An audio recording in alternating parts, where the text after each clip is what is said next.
progress. Okay, welcome everyone to our September edition of the Iranian American Democrats. I am Maz Hadeg, and we have a really exciting agenda for you today. I'm showing the agenda here so you can all see. You know, we're the Iranian American Democrats of San Diego, but we actually haven't focused too much on Iran issues. We've focused on a whole bunch of other things. But you know, I reached out to Professor Cohn, I think it was probably over a month ago, when we thought the nuclear deal was imminent, knowing full well that it's always a topsy-turvy thing. And of course, all those events have now been overtaken by the Mahsa Amini event. And I think Professor Cohn will spend some time talking about that. And I think there'll be plenty of opportunity for folks to chime in on that, because I know it's a topic that's on everyone's mind. This whole idea of, you know, I think I would say, first, before I forget, I want to show my solidarity with the people of Iran, the women of Iran,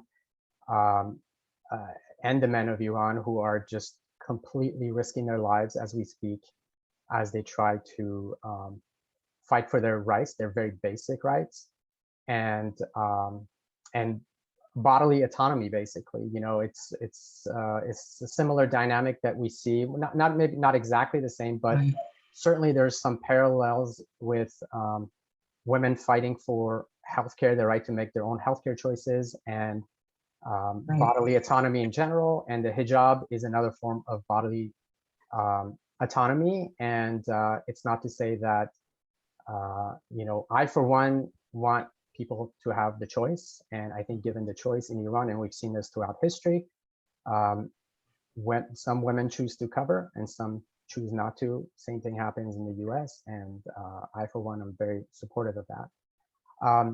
I do have a video that I want to show. That's the fourth agenda item. So there's a really well-made video about the history and the chronology of Iranian women's resistance to compulsory hijab. So we'll keep that for item 4 of the agenda. But with that, I want to just open it up to ask folks if there's anyone who wishes to make a public announcement. Mejgan Jan, you're on the agenda, so we'll get you right after that. But is there anyone, and please use the little reaction buttons at the bottom to raise your hand. And I hope that I'll be able to see it here on Zoom as I fumble my way through this. Somebody please let me know if there's someone who's raised their hand. I do not see anyone raising their hand, so we can move right on to the third item on the agenda. Mejgan Afshin running for La Mesa City Council. Mejgan Jan, the floor is yours. We'd love to hear about your campaign, your background, and how people can help with your campaign. Thank you so much, Maz, and hello everybody, salam. I actually was, hi Nadia, I was actually there when Amina decided to create the Iranian Democratic Club of San Diego. I was the field director. I was one of 2 field directors for the San Diego Democratic Party in 2008. So shout out to Amina for creating the club. And I was there. I felt so happy and honored to be part of that creation of this club. My name is Mejgan Afshan. It's almost close. Afshin is just 1 letter off with an A instead. Sorry, Afshan. All right. Similar name. My name is Mejgan Afshan, and I am running for La Mesa City Council. We have 2 seats here in La Mesa City Council this year. I ran for the same seat in the special election last year, and I was the first Muslim American and Afghan American and refugee to receive the Democratic Party endorsement in the history of the party here in San Diego County. So long before I walked into and was participating in civil rights and immigrant and refugee rights, I actually worked for the party. And so one of the things I did was I actually grew up here in La Mesa and went to La Mesa Middle School, Helix High School, Grosse Mile College. I transferred to San Francisco State. And in my senior year, I was an intern for then Mayor Gavin Newsom of the city of San Francisco, city and county of San Francisco. And I was there when gay marriage was passed. I am that old. Yes, I am. I was there. And a lot of people say, oh, that's impossible. Well, it's not. It's called math. I was there. And you learn as an intern to coalition build, and you learn to stand up for basic human rights. And I've been doing that my entire career. And after working for then Mayor Gavin Newsom as his confidential aide in the mayor's office, I moved on to working for Congresswoman Nancy Pelosi at her office in San Francisco as she transitioned into Speaker of the House. And once again, we were attacked by misogynists and those that are anti-Italian American from across the country. And once again, we made history and stood up for our rights as women to be able to lead and represent our communities, especially in the 21st and the 20th centuries, of course. And now, fast forward, I ended up working for the Democratic Party in San Diego County on the 2008 presidential campaign. I've worked on many, many campaigns. I was a field director. I've been every position of the campaign except candidate. And then fast forward to about 8 years ago when I moved into civil rights work.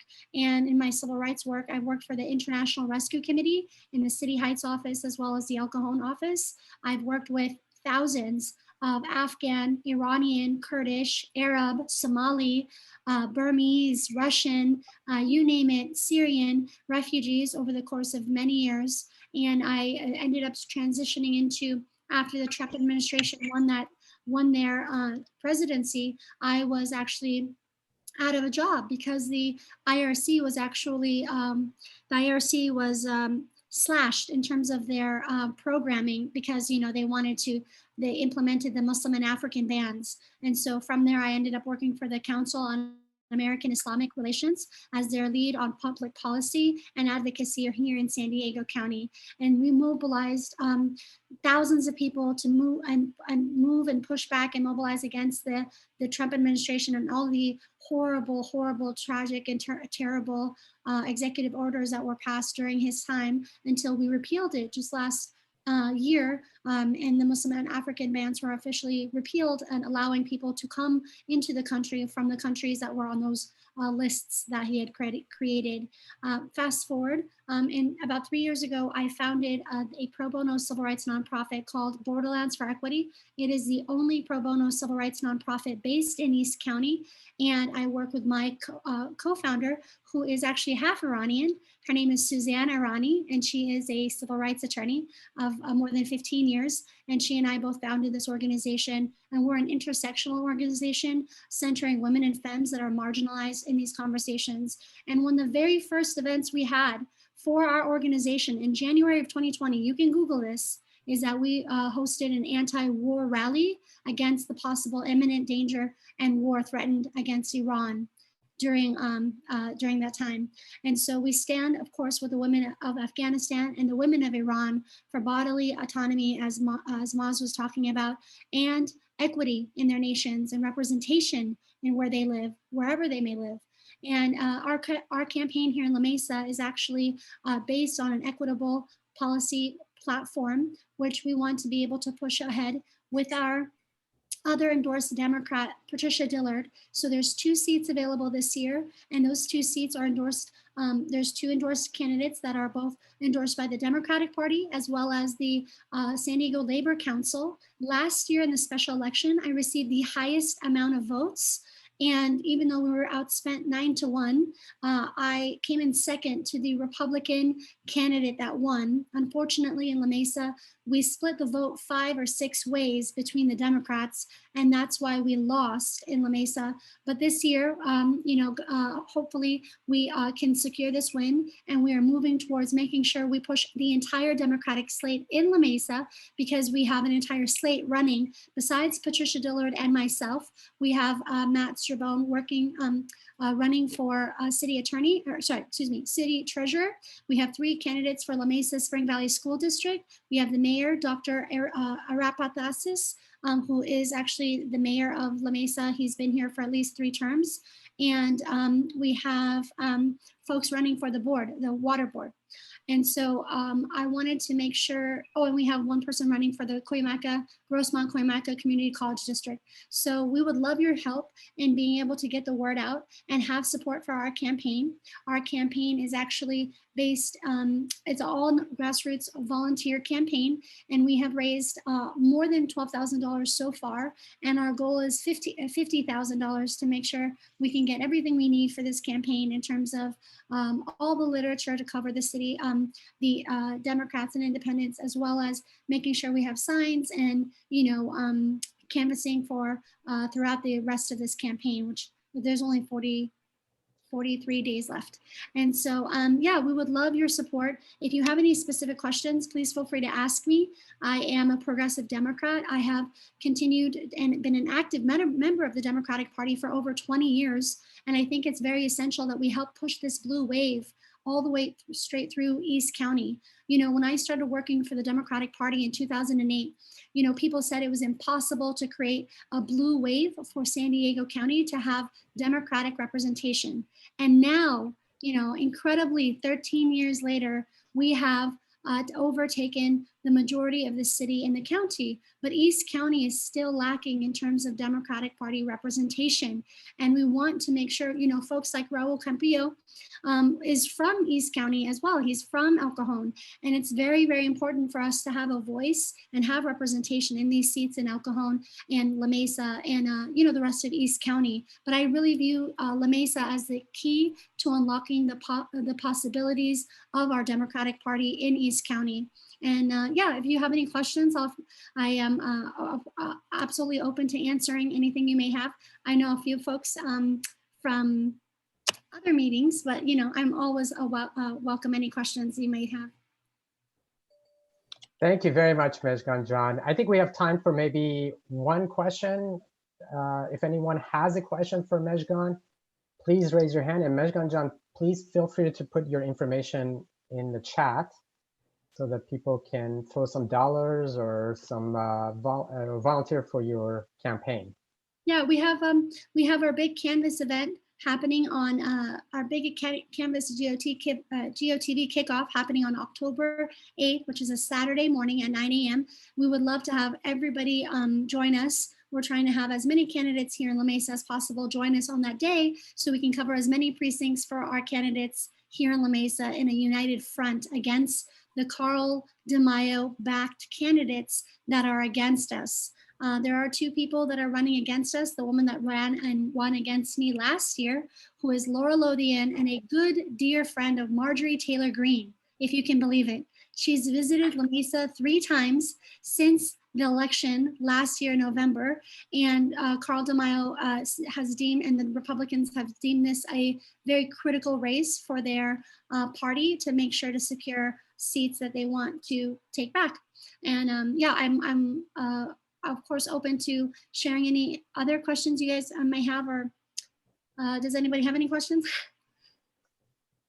I don't see any hands raised. I answered everything? Wow, okay. Okay. You answered all the questions. Thank you, very guys. good.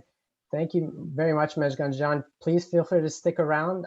If you have ambitions for higher office, we always want our representatives to be very informed about the Iran-US relations. There's a lot of misinformation out there, and we're very glad to have Professor Cohn here to help us sort through it all. So if you have the time, please stick around, and thank you for joining us. Thank you for having me. And I just wanted to let you know, our organization works in coalition with groups like NIAC, based out of Washington, D.C., to make sure we are able to amplify and uplift legislation that will help support, the lessening and removal of sanctions on Iran. So we continue to be part of that coalition of voices, and I'm absolutely willing to listen and learn to your speaker tonight. Thank you guys for having me. I do see our one question now, belatedly, from Amir Jan. Amir Jan, go for it.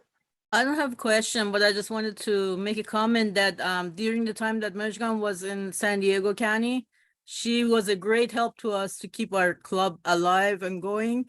and help us with the paperwork, with any questions that I had. And back then I was a whole lot more active doing volunteer work, so I would see her often at the office.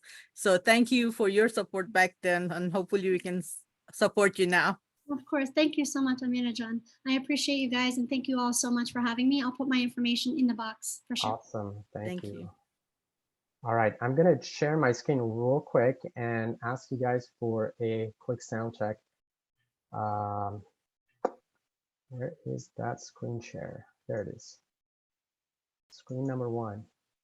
Okay, this is the chronology of Iranian women's resistance to compulsory hijab. My dear friend, Sudi Farahmias, who's the acting president of the Iranian American Democrats of California, helped produce this actually several years ago, but it was quite relevant to what's going on today. So I thought I'd share it with you guys. Can somebody give me a quick thumbs up that you can hear the sound? Could you hear that sound? Yes? Okay, good. Let's go full screen.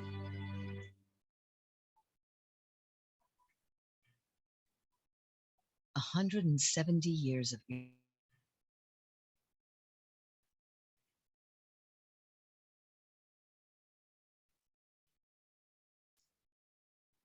Moz, it might just be me, but I can't hear it anymore. Can't either. Yeah, the sound is off. You're muted, Moz.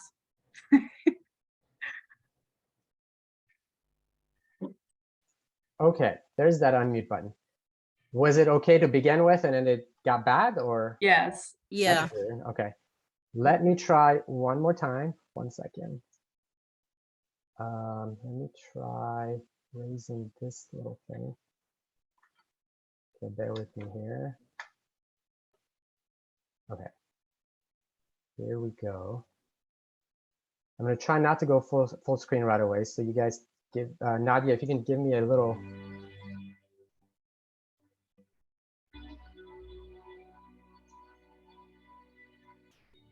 170 years of Iranian women's battle against compulsory hijab. In 1849, for the first time, Tahireh Ghuratul Ain, one of the leaders of the Bab movement, took her face cover or rubande off in a public arena. Years later, in 1907, during the Iranian constitutional revolution, intellectual and academic women started writing articles against the hijab. Many also took their veils off at private parties.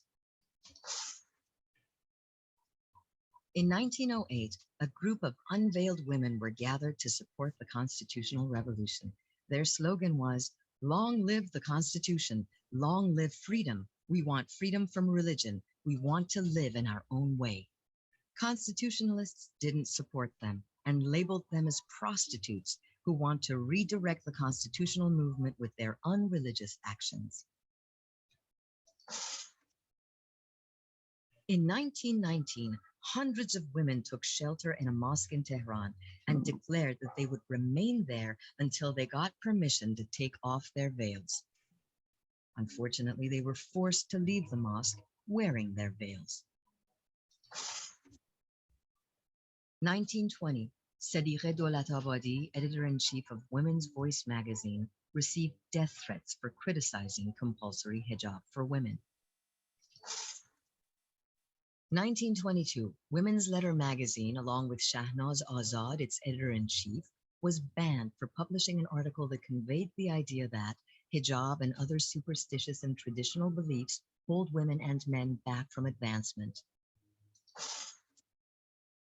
Also in 1922, Fakhrafakh Parsa, editor-in-chief of Women's World magazine, was attacked by fanatics because of an article which suggested that women should remove their veils. She was later exiled. In 1924, Shahnaz Azad and her husband Abdul Qasim Azad funded the Association for Unveiling to promote the concept of not forcing women to wear a hijab, or at least to give them the freedom to choose to wear a hijab. This association was shut down in less than a year, and Abdul Qasim was imprisoned and later exiled. By 1925, numerous women had started wearing long and loose dresses instead of the customary hijab or chador in public. In 1929, in one of Iran's largest cities, Shiraz, 6 female teachers wore colorful veils to show their objection toward wearing hijab. They were assaulted by bigots and fanatics who threw stones and rocks at them. In 1931, Women's Universe Journal challenged the idea of wearing hijab by women and published opinions of people with opposing views on the matter. 1935. Unveiling was imposed by Reza Shah Pahlavi as a governmental order for all women. Many female activists were against the hijab. However, they did not approve of unveiling as a mandatory order. In 1942, Reza Shah was overthrown, and so was his mandatory unveiling order. Women had a chance to choose to wear a hijab or not. And in the next administration, under Mohammad Reza Shah Pahlavi, women finally gained the freedom to dress as they wished.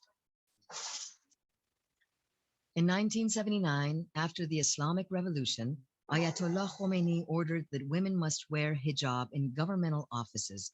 The edict came within 24 days of his taking position as supreme leader. Women who were against the compulsory hijab rallied for several days, and Khomeini's order was temporarily postponed.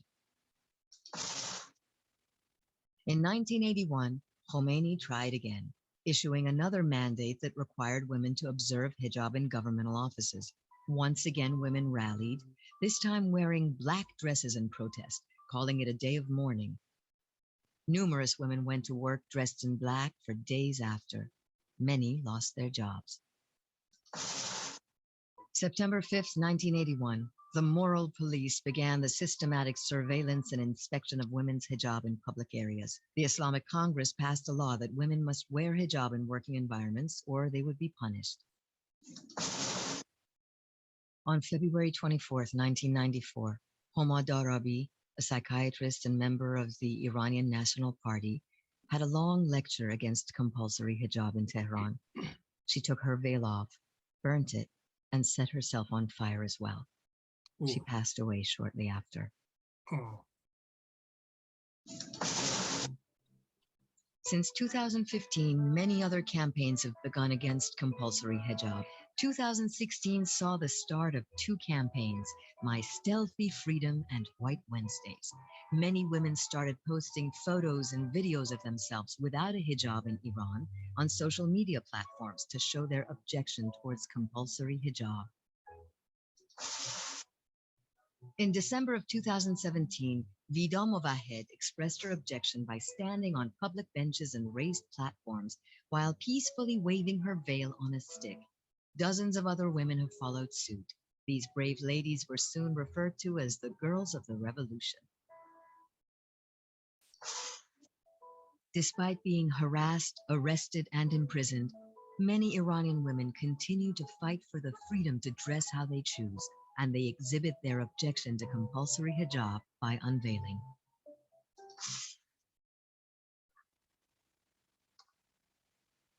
All right, I hope you all enjoyed that. Let me stop. Hopefully the sound worked the whole time. All right, can you guys all hear me again?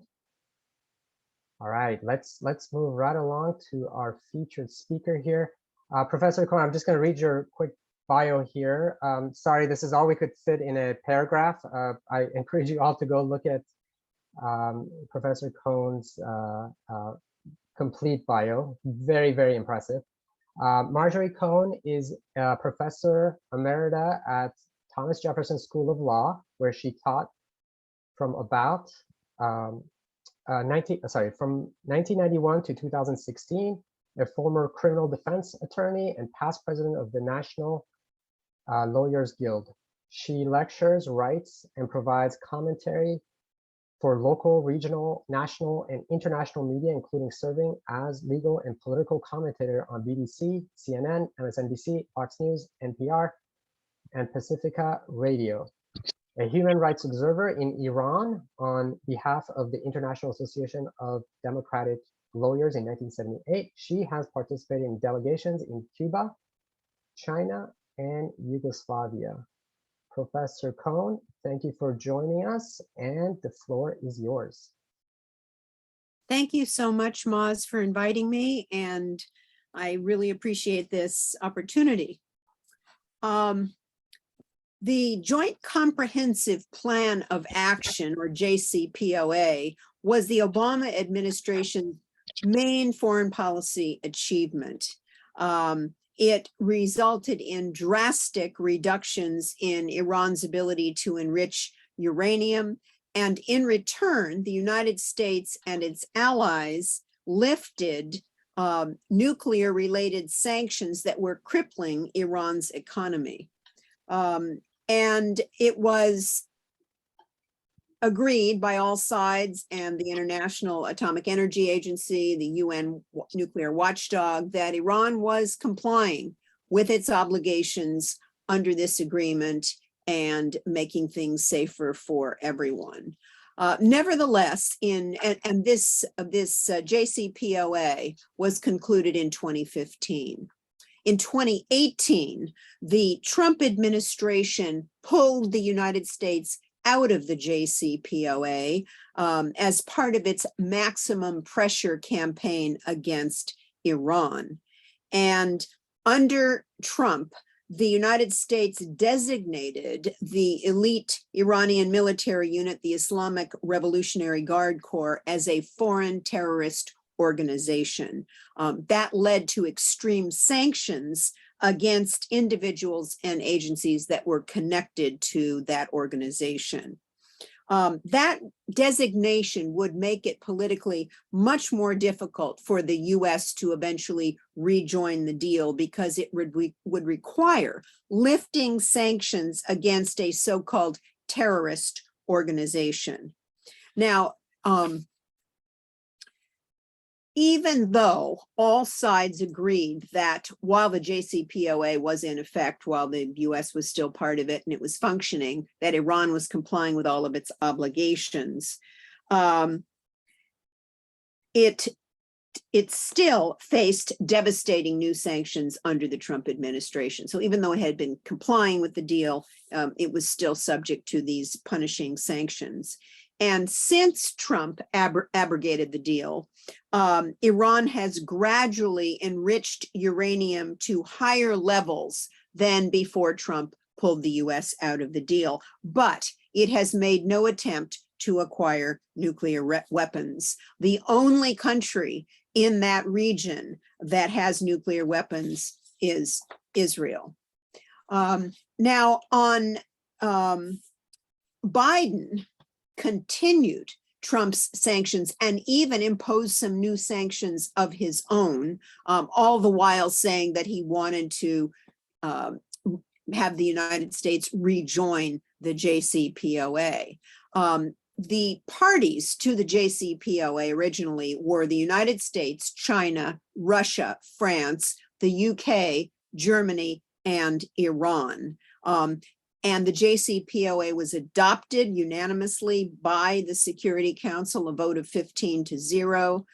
There were only 3 countries in the world at that point who opposed the JCPOA, and they were Saudi Arabia, the UAE, and Israel. Since then, the Saudis and UAE have moved over to the other side and are in favor of the deal.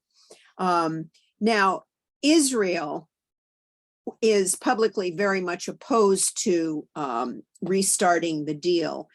So the official line of the Israeli government is to oppose the deal, even though several senior Israeli officials have declared that since Trump took the US out of the JCPOA, which actually came as a result of pressure from the Netanyahu government that the US pull out, it was a major mistake and actually jeopardized Israel's security.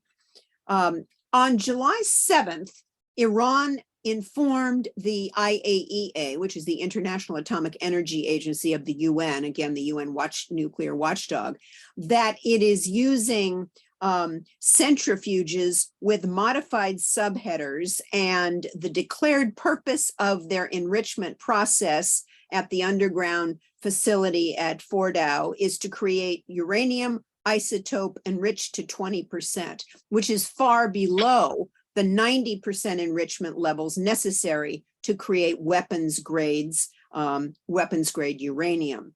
Under the JCPOA agreement, enrichment levels were capped at 3.67%. Now, after 16 months of negotiation with the EU serving as a kind of an intermediary, because Iran and the US will not speak directly, the EU has come up with a compromise package to try to reinstitute this JCPOA.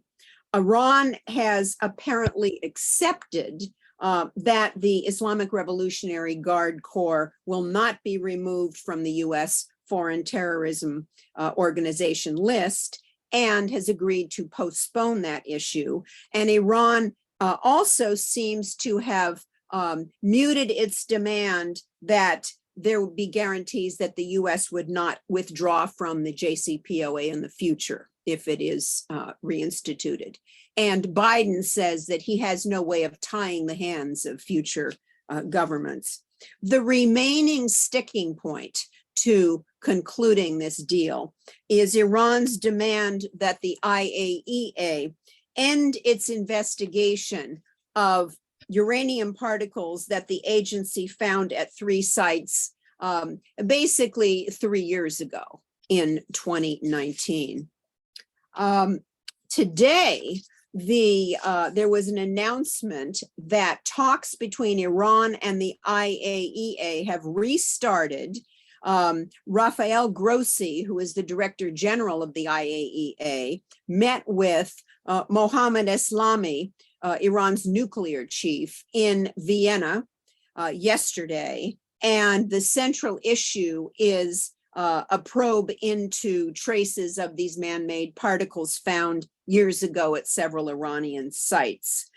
There are no undeclared activities or nuclear particles in Iran. And the allegations, according to the Iranian nuclear chief, Eslami, are fabricated and false information by the occupying regime of Israel. So basically saying that Israel is behind this push to try to stymie the deal. Grossi, the head of the IAEA, said that the IAEA's monitoring capabilities have been significantly hampered after Iran restricted them in reaction to Trump's unilateral withdrawal from the IAEA in 2018. Now, if there is a re-entry of the US into this JCPOA, under the Iran Nuclear Agreement Review Act, the Biden administration must submit any agreement with Iran for congressional review within 5 days of it being sealed. And that would begin a 30-day review period where Congress members can weigh in and no sanctions relief can take place at that point. So this is an ongoing process. We don't know what's going to happen. Israel seems to be talking out of both sides of its mouth.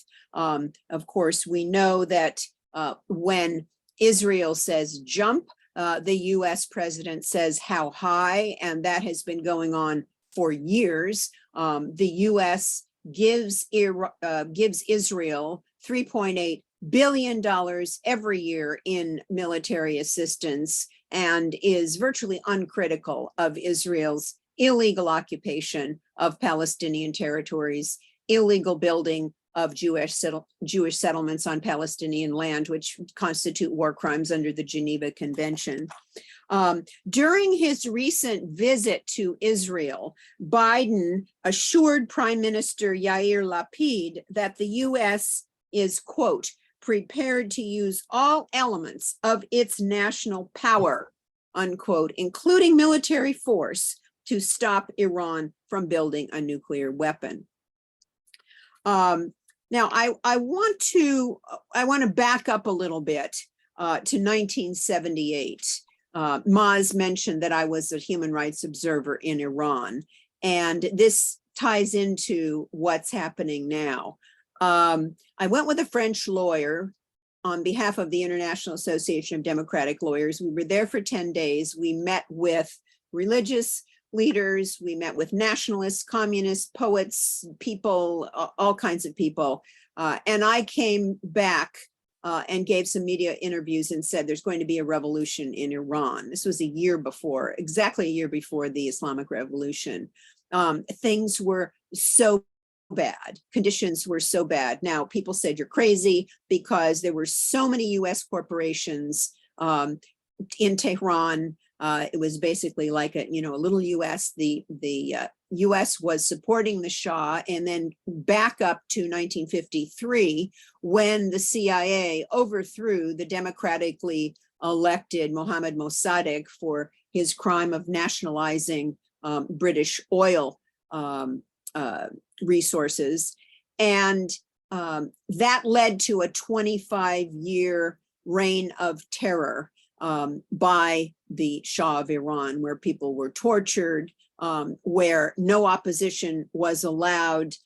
Yes, women didn't have to wear the hijab, but the conditions were so horrific that several different sectors of society, including the Islamists under Ayatollah Khomeini, but all across different sectors of Iranian society, joined together in a united front, and the Islamic Revolution happened in 1979. And I should say that when I was in Iran in 1978, Khomeini was in exile in France. So I traveled to Qom and met with Shariat Marjorie and had to wear the veil, actually sitting on the floor with the chador, and interviewed him and interviewed lots and lots of different people. And so in some ways, I think the United States is complicit in this Islamic Revolution that has provided a model for other Islamic theocracies since then. Now, Trump, in January of 2020, assassinated with a drone Iranian Major General Qasem Soleimani and Iranian senior military leader Abu Mahdi al-Muhandis, and basically committed the crime of aggression in violation of both the UN Charter and the UN War Powers Resolution. This was not committed in self-defense. The Security Council did not approve it. It violated the War Powers Resolution, which is a US law, and it was part of Trump's maximum campaign. He said that there was a threat of an imminent Iranian attack to justify the assassination. That was never backed up with any evidence. Fast forward to August of this year, where Biden carried out US airstrikes in Syria, where the United States has 900 troops stationed. And again, an illegal, violating the UN Charter, an illegal airstrike. And this was done in response to the recent targeting of 2 US bases in Syria, which US military officials said were tied to Iran's Islamic Revolutionary Guard Corps. The US military said there were no casualties after this strike in Syria, but several other groups said that there were casualties. But no one was hurt in the prior incidents for which this was apparently a retaliation. And by the way, retaliation is illegal under the UN Charter. The only time one country can invade another is after an armed attack by another country. And that had never happened, or when the Security Council gives its approval, and that hadn't happened either. Now, Trump's harsh sanctions on Iran led to a partnership between Iran and China.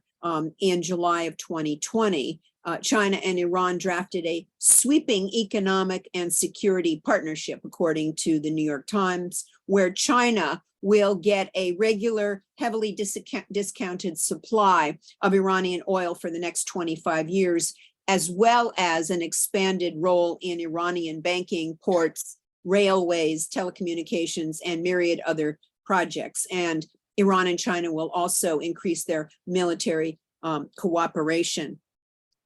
The US State Department responded to the announcement of this partnership, saying that it would continue to impose costs on Chinese companies that aid Iran, which is the world's largest state sponsor of terrorism.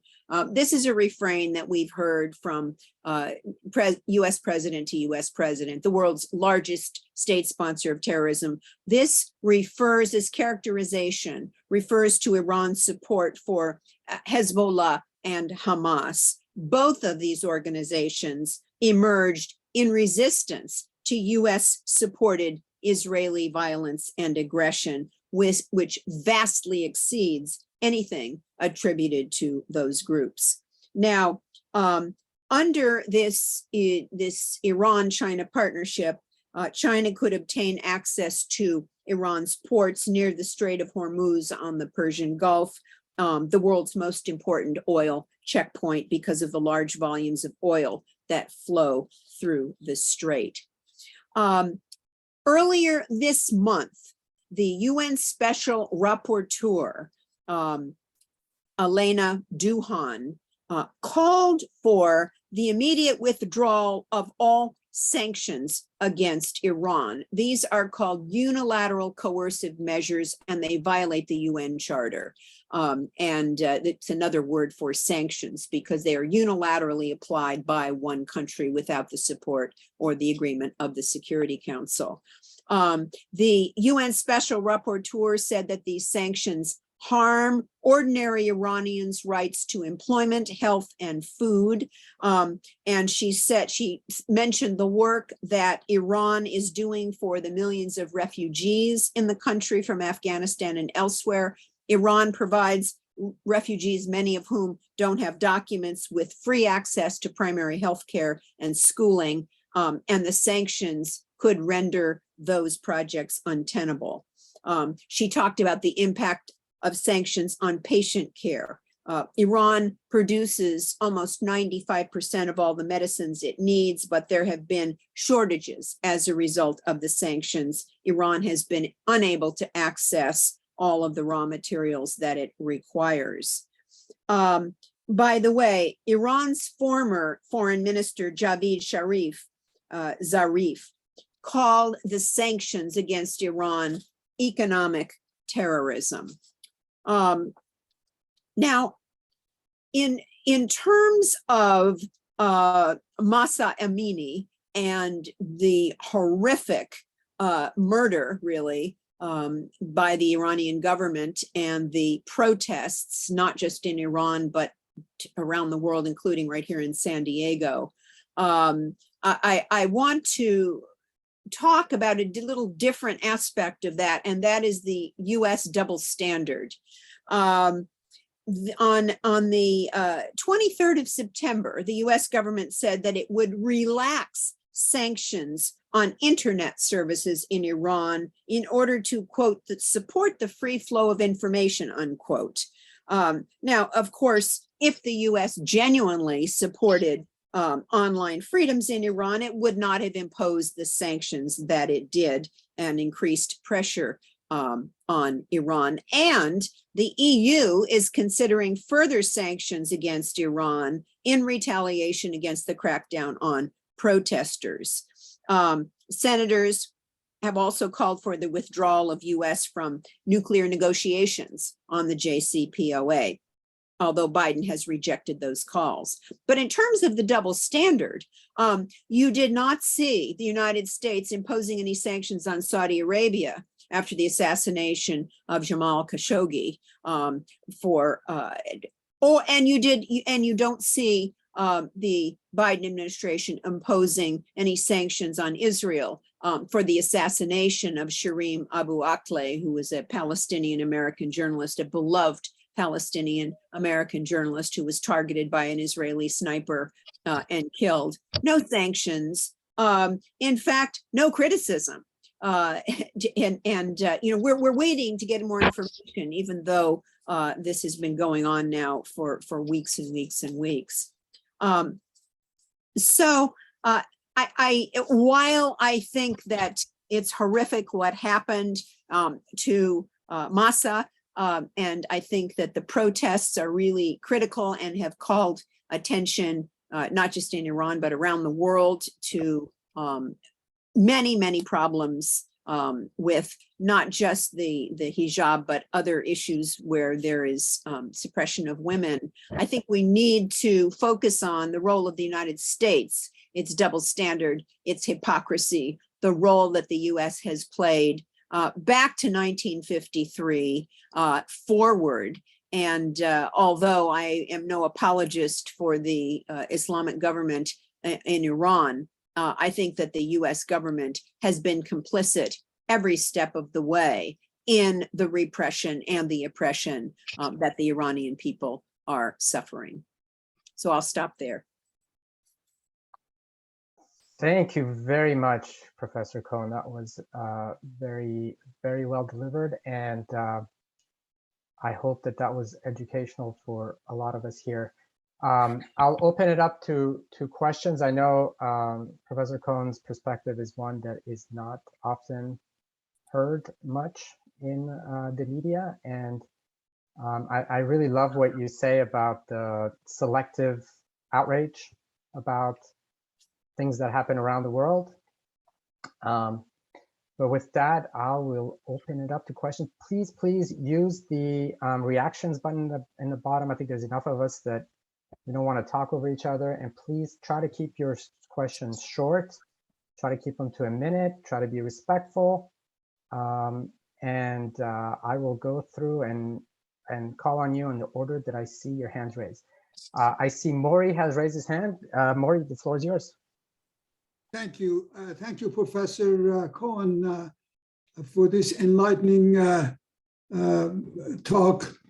I have a question that is actually raised by many Iranians. I have heard from many people that I know.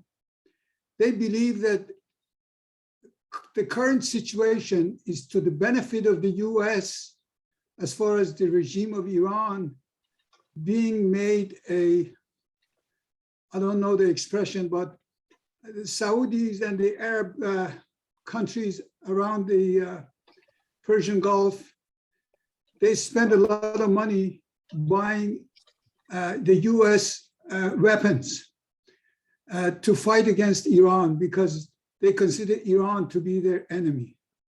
What is your take on this?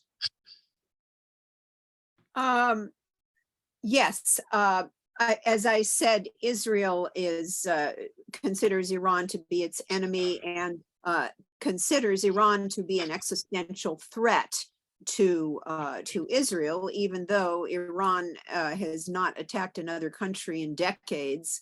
And Saudi Arabia who has been an enemy of Israel, is now reconciling with Israel, and they are, both friendly with the United States, so that when Joe Biden went to Israel, he went to Saudi Arabia to visit the two, U.S.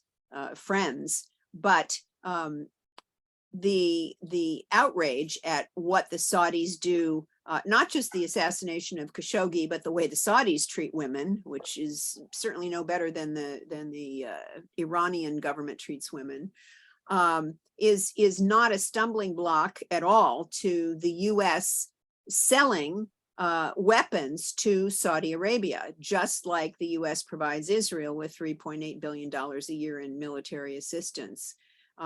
And Israel has put tremendous pressure on the United States to go after Iran. Israel would like nothing better than a war with Iran, considers Iran a nuclear threat.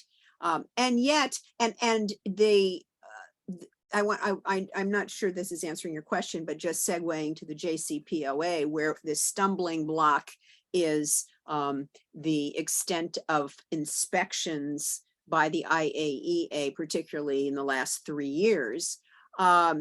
Israel, who is the only nuclear armed power in the region, although Saudi Arabia is probably going to join that list in the near future, I would assume,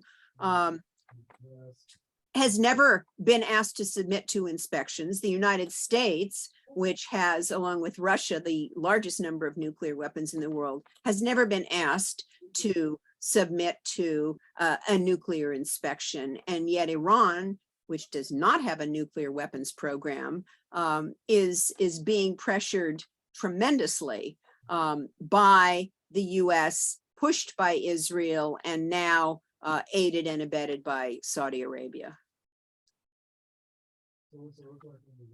Thank you very much for that. I have 2 more questions in the queue. Let's go to, I'll come back to you, Amira Jan. Let's go to Mejgan's question is, Professor Cohn, what do you think the international diplomatic community will do in response to the uprising happening right now of hashtag Mahsa Amini?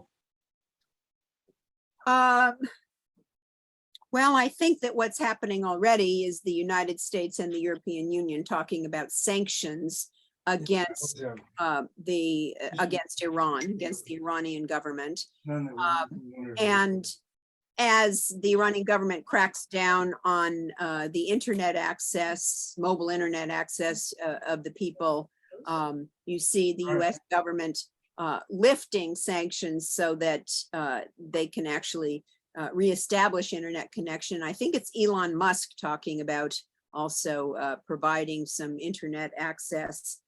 So I think sanctions, basically more sanctions, which are not going to hurt the government of Iran any more than it's going to hurt the people.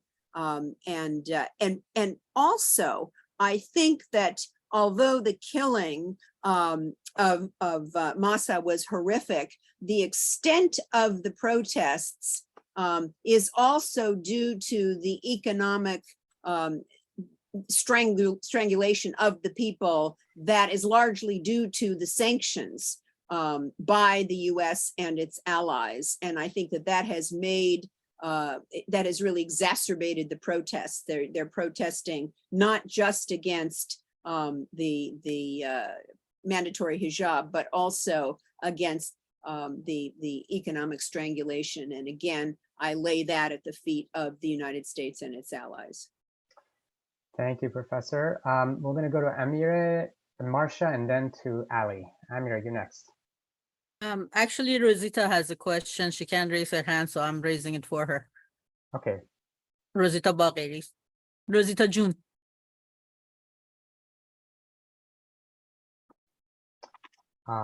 Rosita John, are you unmuted? Rosita, you're on mute, I think. Let me ask to unmute, if that helps. If not, we can come back to you. Amira John, do you have a question of your own? No, okay, not right now. Then we'll come back to Rosita John. Let's go to Marcia next, please. Hi, Marcia. Hi. I'm the only one I doesn't have have a a name. couple of I'm questions, unmuted. one at a time.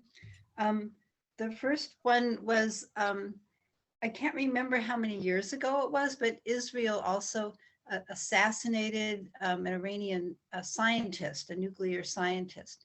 Do you remember when that was, and was there any pushback about that?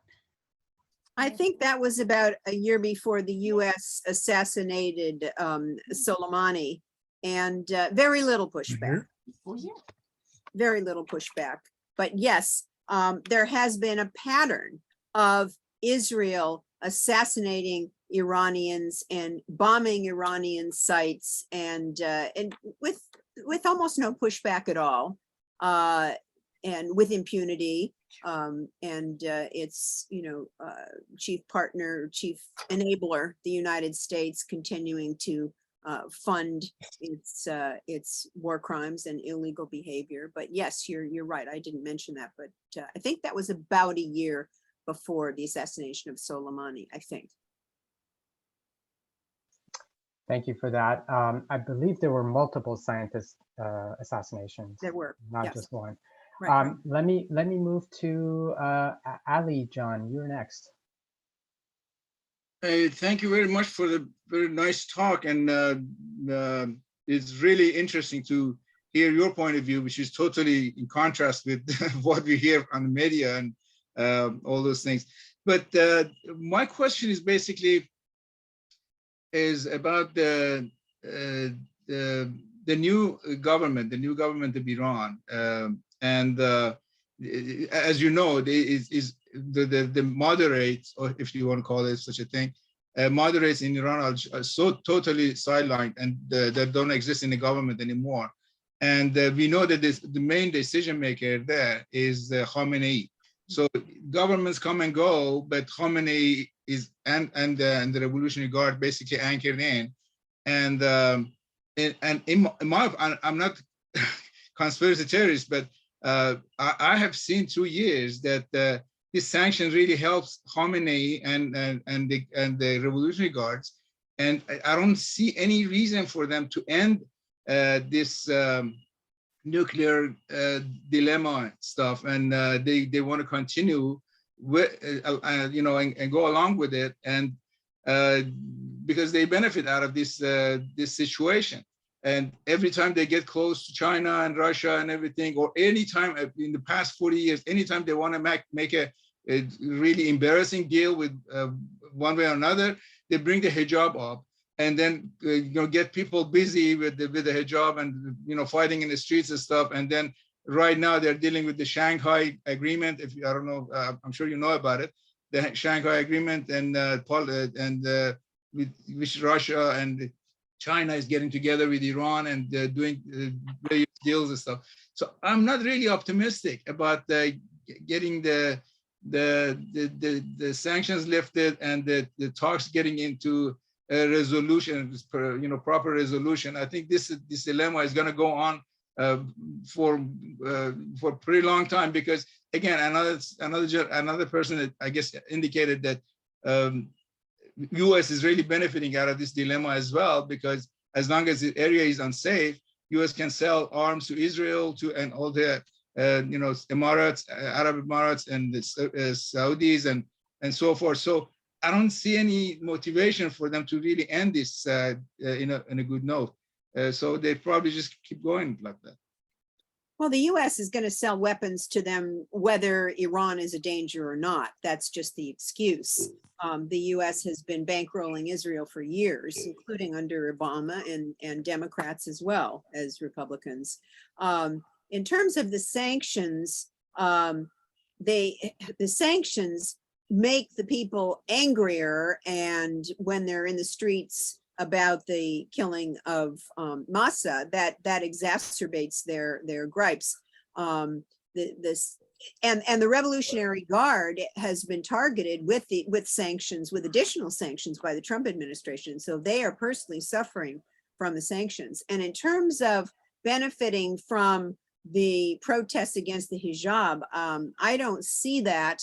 I see that Iran looks like a pariah in the eyes of the world, of the community, of the global community, because of the crackdown on the protesters. First of all, because of the treatment of women, and secondly, you know, second-class citizens, and secondly, because of the crackdown. So I don't see that helping Iran. I was actually surprised to see that these talks are still alive, the talks on the JCPOA, in spite of the protests, because that, you know, that could be an excuse to say we're not going to even engage in these talks because of this horrible crackdown by the government on the protesters. So I agree with you that Khamenei is in power no matter who, you know, the president is or the prime minister. But I don't see this this instability actually helping the regime in Iran. I see, you know, people coalescing in Iran And it could grow. I mean, it could grow and it could mushroom into other issues. And I'm not saying there's going to be another revolution in Iran, but there are people who are talking about that. Thank you for that. Marcia, you're next. Yeah, thank you.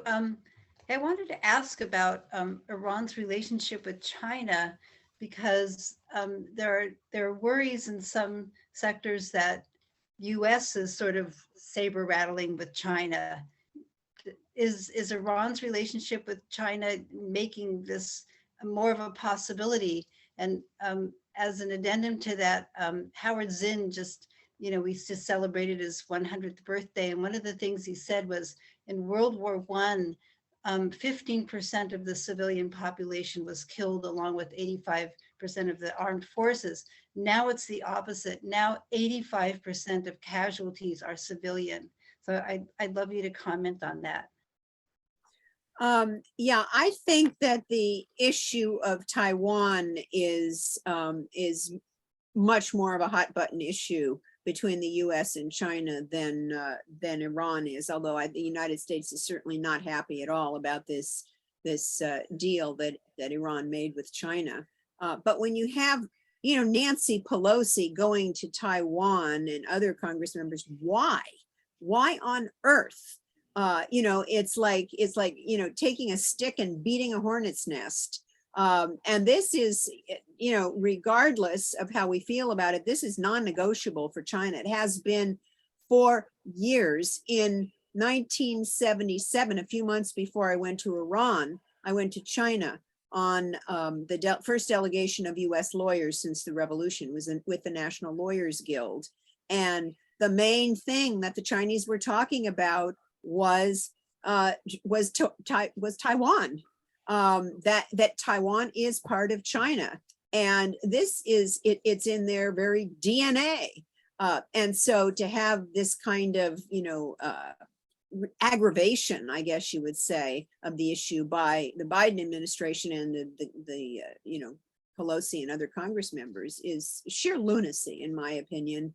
And there are already problems with Russia. That's a whole nother situation. Russia's war of aggression in Ukraine, albeit the history with NATO but we have the U.S.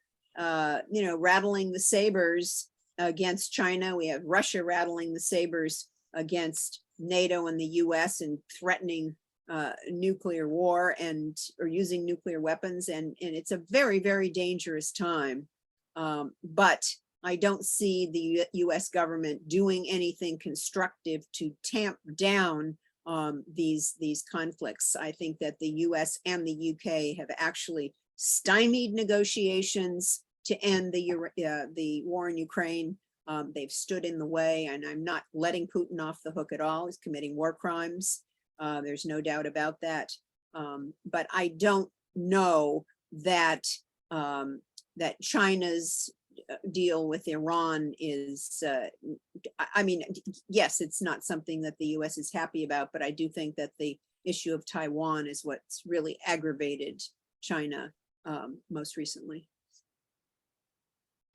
Thank you for that. I know we're a little past 8. Would you be willing to stay another 10 minutes or so for more questions? Sure, yeah.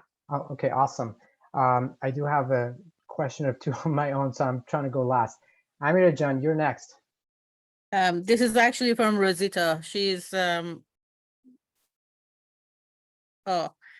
she's thanking you for your very comprehensive and informative talk.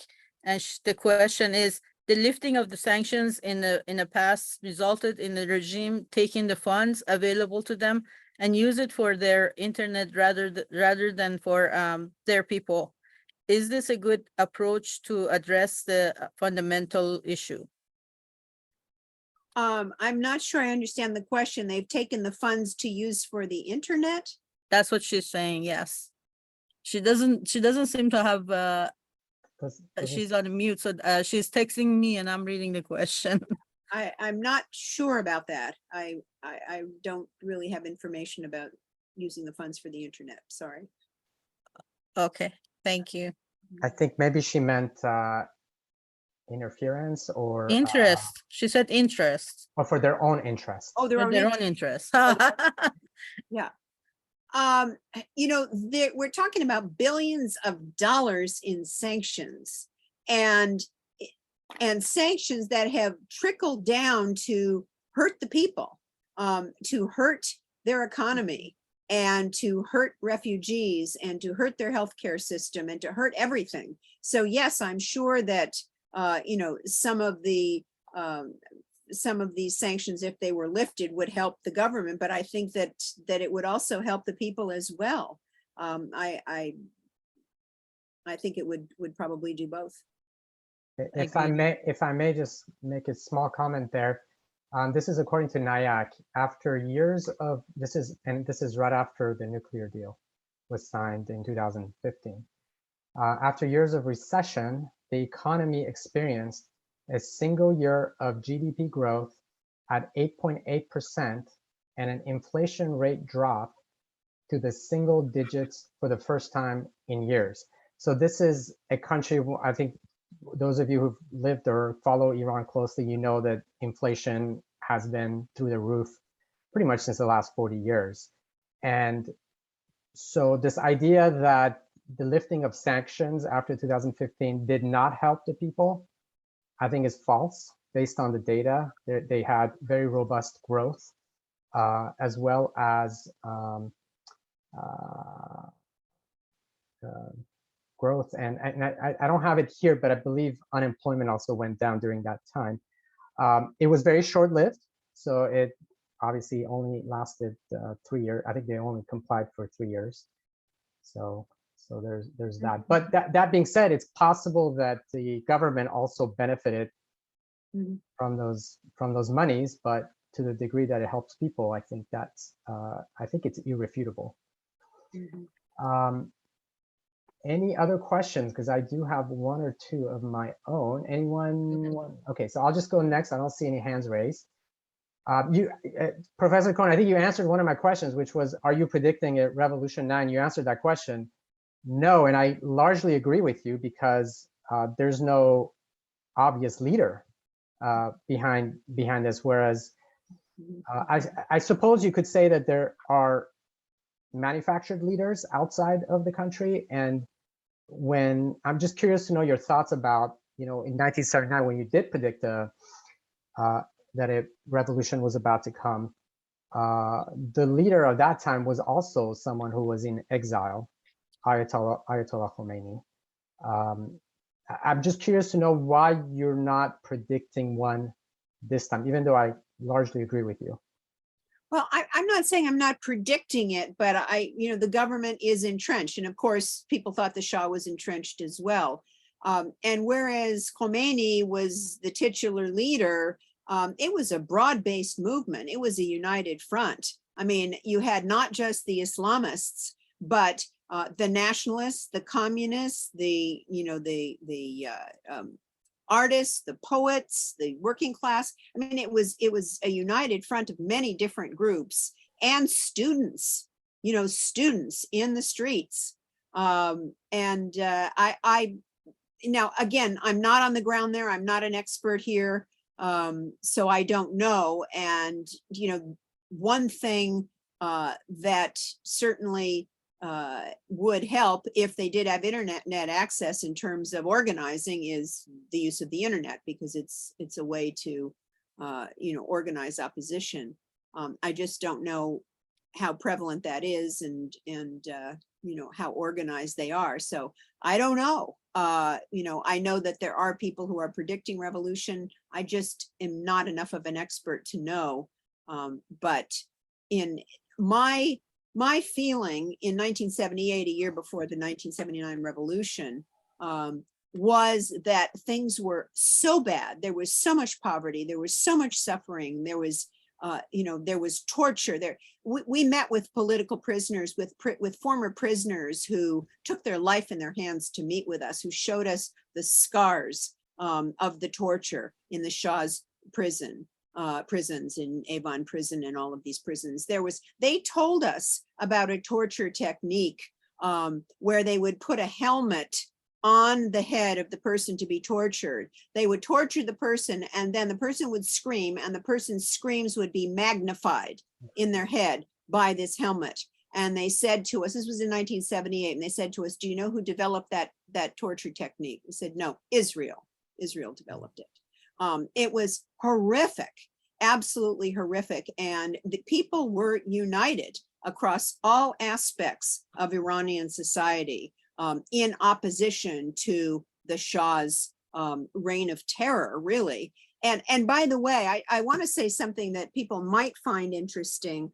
The Iran hostage crisis had a lot to do with Iran taking the hostages in the US embassy, had a lot to do with the US giving the Shah refuge in the United States. That was part of it.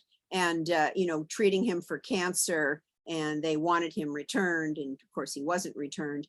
You know, I've done a lot of writing and speaking about the war in Afghanistan and the war in Iraq. And you'll see a lot of people on the left say, well, the war in Iraq was illegal. It was a mistake. But the war in Afghanistan, even though now people are tired of it, but, you know, it was a righteous war because of 9/11 and the terrorist training camps. And, you know, the US asked the Bush administration asked them to turn over Osama bin Laden, and, you know, they wouldn't do it. And so it was perfectly justified. And my answer to that is, okay, let's say hypothetically, there's a revolution in Iran, 1979, the Shah is given safe haven in the US, and the leader of you know, Khomeini, the new government of Iran says, give us back the Shah, he's a terrorist, and if you don't, we're going to invade you,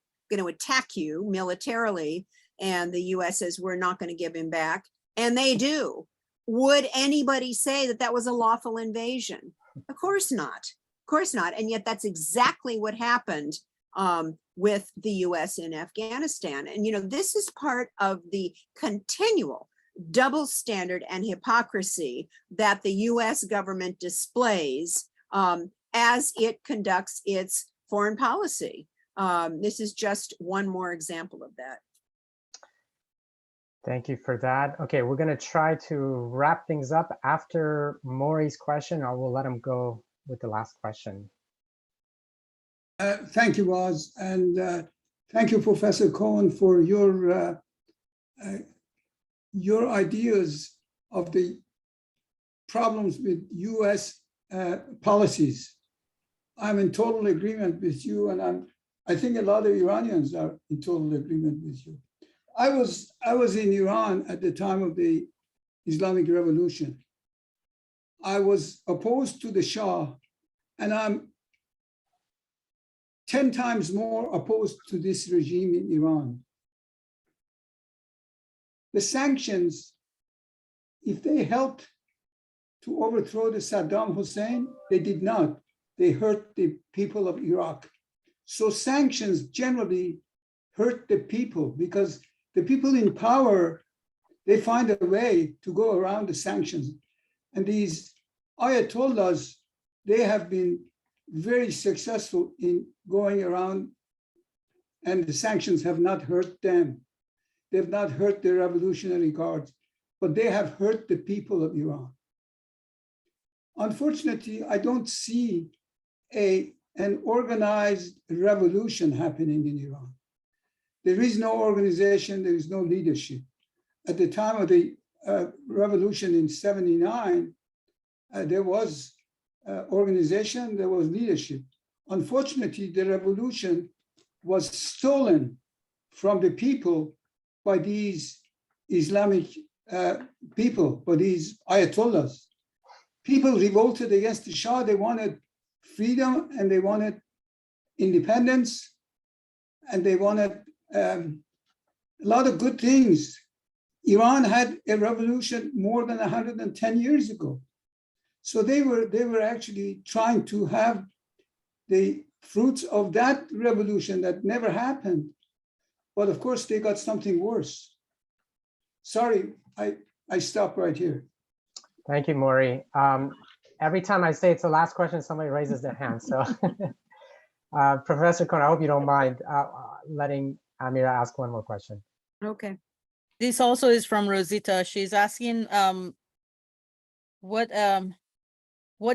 is your take now with what is going on currently, and do you see anything in the near future that that you foresee? So what basically what's your take on what's going on right now? Prediction? Are you asking like what do you think she's asking? What is your prediction of what's going to happen next? What? Yeah. I mean, I've kind of It- talked about my take on the negotiations about the nuclear deal and talked about the protests. And I think that what remains to be seen is whether these protests grow into an organized movement. And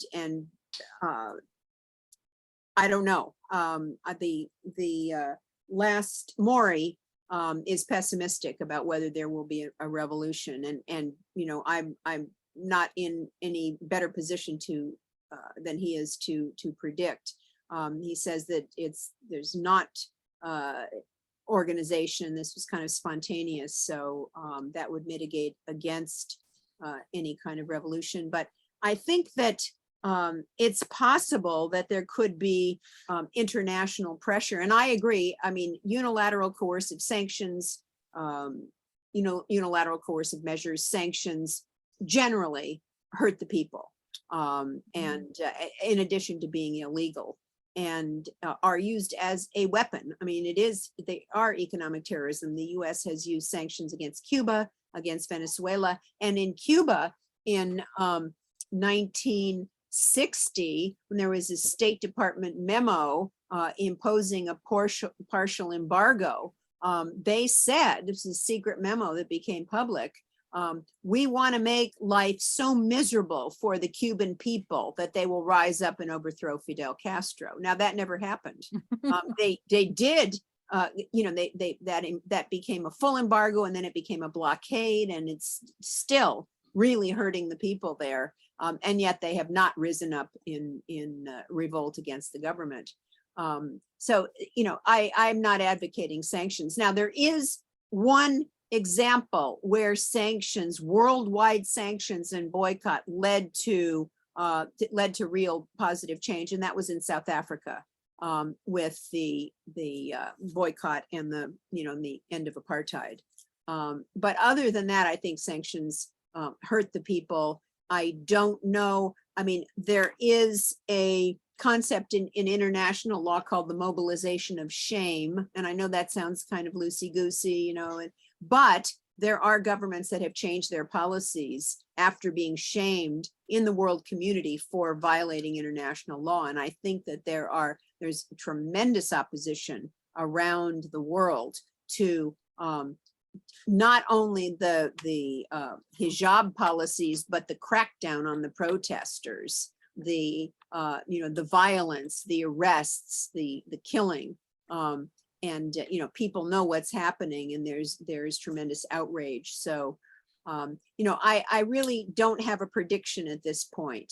But I really hope that something that benefits the people ultimately comes out of what's happening now. And I certainly hope that the JCPOA can be reestablished. I think that that's in everybody's interest.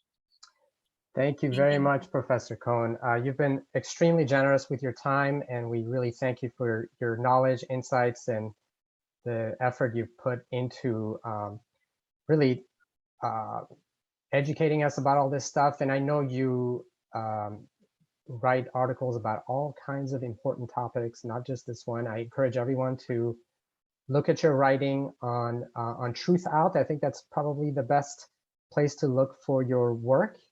About a variety of interesting subjects. And you made a comment about, I'm not an expert, and something triggered in me. I think you were specifically talking about whether there's going to be a revolution or not. You may not think of yourself as an expert, but you are more knowledgeable than 99.9% of the people I see on the media. And I really encourage you. I don't know if they let you talk in the mainstream media, but we'd love to see your perspective there more often, and because you clearly follow the facts and evidence, and you're not just shooting from the hip. So thank you again for your time, and we'd love to bring you back for a variety of other topics to help educate our community. Thank you for having me, and I would be happy to come back anytime. Thank you. All right, we have like 10 minutes that I kind of allocated for what did I call it? Mic, what's that expression? Mic on? I forget what, open mic, sorry, that's what I'm looking for. I'm like drawing a blank. Open mic time. I know there's a lot of stuff happening. I just wanted to see if anyone wants to vent or share. Marsha. Oh, Marsha, you have your hand raised. Yes, I can't help myself. So while Marjorie was talking, I was remembering the Wall of Moms in Portland. So during the Black Lives Matter protests, the protesters were getting gassed with tear gas. And a bunch of moms came out and linked arms and were the first line of defense between the police and the protesters, and they were gassed. And then the next day, the men showed up with leaf blowers. So once again, the women are on the front lines. They are. And if there's going to be a revolution, I think the women are going to start it. Yeah, I'm not gonna lie. I don't have 1% of their bravery. I don't know how they do it. I'll go to Ali next.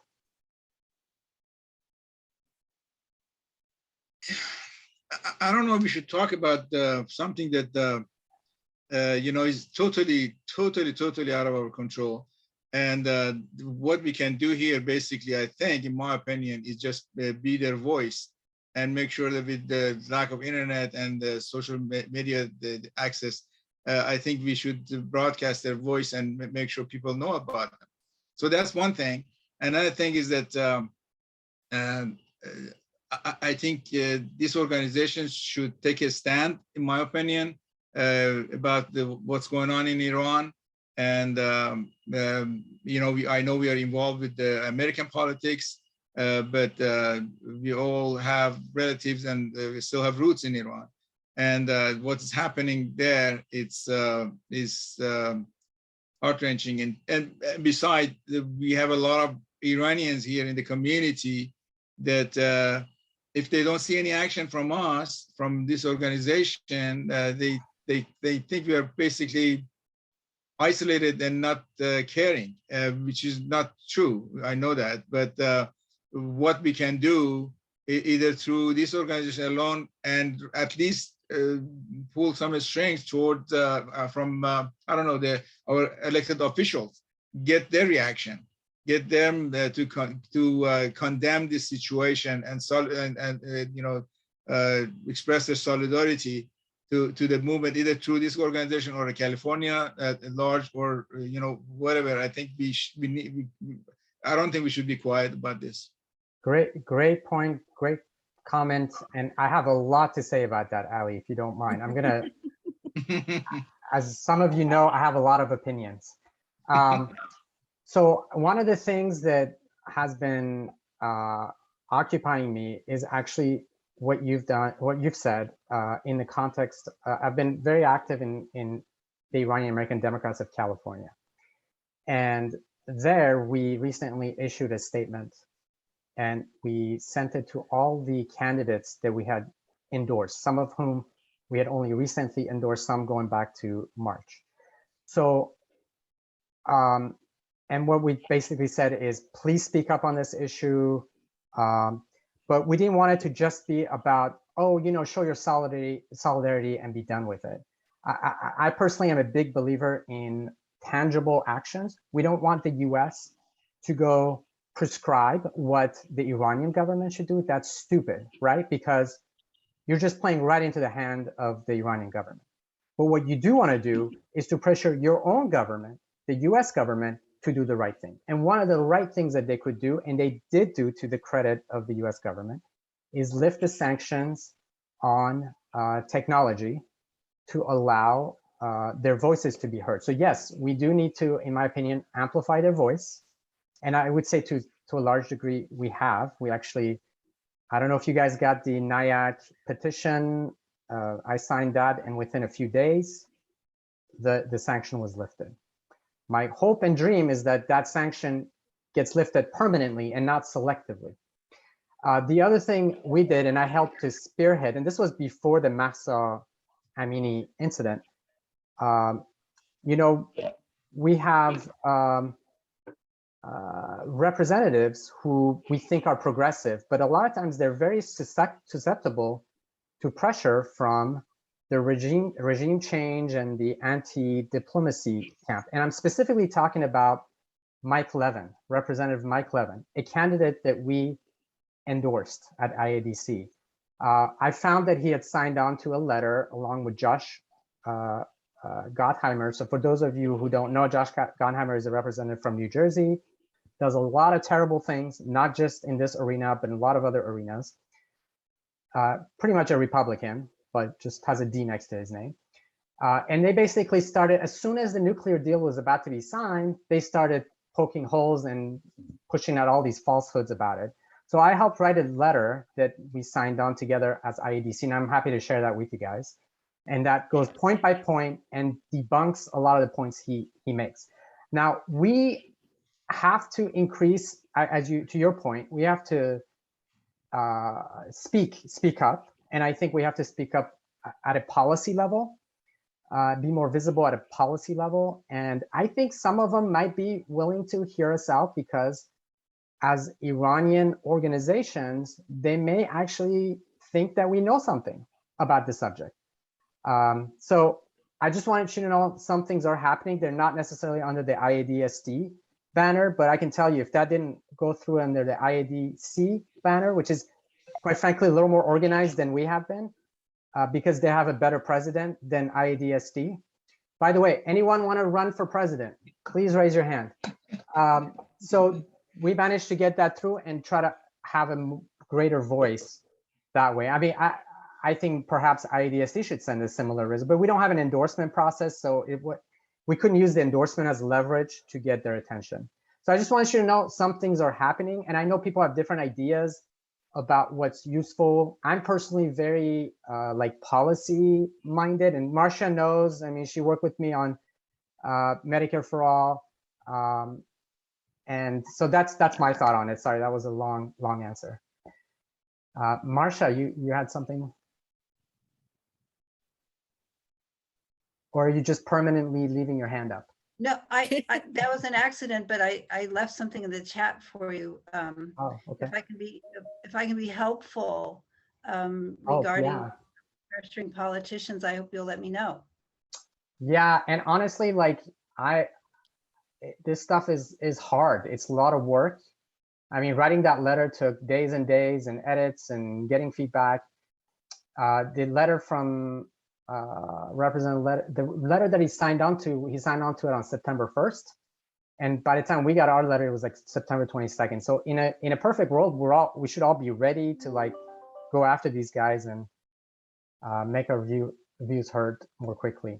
I'm personally, I think another point that I think Ali said that I want to say, I think NIAC said this that I really loved, which is we shouldn't speak for the people of Iran. We should amplify their voice, but we should not speak for them. And I think that's an important thing that we in the diaspora should, you know, if we believe in democracy. Amplifying their voice is different than speaking for them. They can speak for themselves. They just need their voices heard. And yes, to answer your question, Marcia, I will let you know. We'd love to get your allyship on this. Any other things? I think we're like at 8:30. Yes, Ali, go ahead. I mean, if I may add something, you know, for people who are saying that Iran doesn't have the movement doesn't have any leader, I know at least 200 of them in San Diego that they're leading the revolution from here. from beautiful beaches of, Well said. La Jolla and Del Mar. And they just tell people what to do or not to do. But so those letters that you mentioned, are they available? Are they? Yeah. I'm sure that they're going to be asking questions and stuff. Should we put some sort of talking points or something? Send it to, because some of them are, at least they kind of play uninformed. Yeah. So if there's anything that we can inform them, that would be very helpful as well. Are you speaking more in the context of the nuclear deal or in the context of the Massa Amini situation? Actually, they're all connected by Iran, because some people saying that because of the Massa Amini, everything should be put back in the back burner. Right. And especially, we should not negotiate with this brutal regime, Right. and we should not do this and that. So those are very short-sighted, because they really think that revolution is going to happen this weekend. But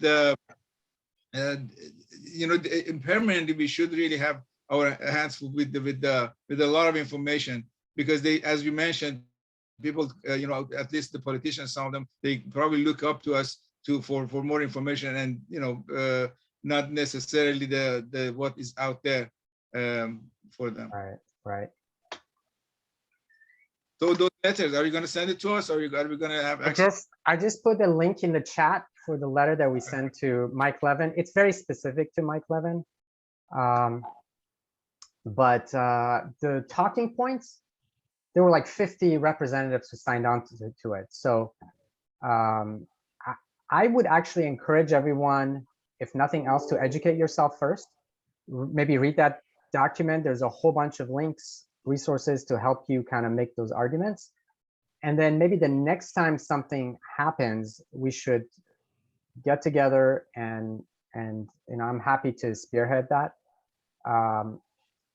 And make our voices. One of the points of having a club like this is to amplify our voices. And we had a bunch of people here who took 90 minutes from their schedule to join us.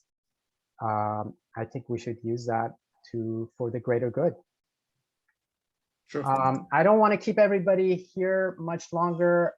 If you have ideas for our next meeting, please contact me. We want to do something election focused, maybe ballot proposition or ballot measures / state propositions focused. So if you have thoughts on that or people who can help with that, please contact me. We got to get that organized quickly. And I might call a quick meeting with the officers maybe later this week so we can brainstorm and get that planned. I have a question. Yeah.